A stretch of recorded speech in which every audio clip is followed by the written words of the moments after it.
Hey, what's up guys? I hope that all of you are doing well. So finally, after a long time, there's a new update available on my Samsung Galaxy S22 Ultra.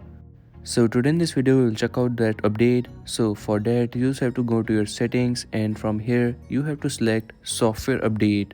And after selecting software update, you just have to simply tap on this download and install. And from here, you will get to see this new update available of the November. Talking about what's new, so after the update, when the auto blocker is on with the maximum restrictions, USB devices will not be allowed to connect the device except charging. After updating, you will not be able to downgrade the old software because the updates to the security policy.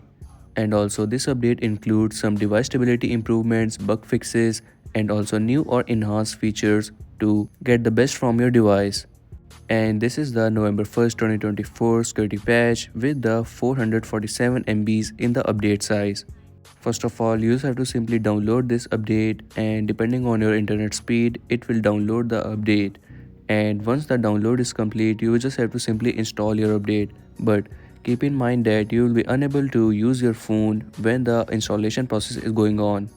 So make sure to install this update when your device is completely free and click on this install now for the installation process to begin.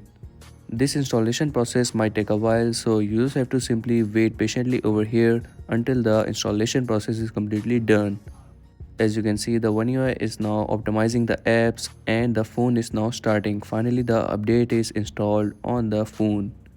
And now when you will go to your settings to check for the update, you will get to see that your device is on the latest version. As you can see, I have now checked for the update and it is on the November 1st, 2024. Also, when I will click on download and install, it will say that your software is up to date on the latest November 1st, 2024.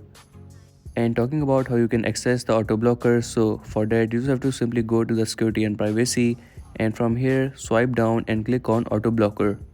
Auto blocker basically helps to keep you safe from the security threats and the suspicious activity and the privacy risk. We also have this maximum restrictions option which provide extra strong protection for the people who need more security. But if the maximum restrictions option is on, some of your features will be restricted. It also removes the location of the data of photos while sharing it. And from here you can turn on or off the auto blocker. And that's a wrap for today's video. This was the new November update available for the Samsung Galaxy S22 Ultra. If you are new on this channel, so make sure to like and subscribe as I will keep you updated with the new updates.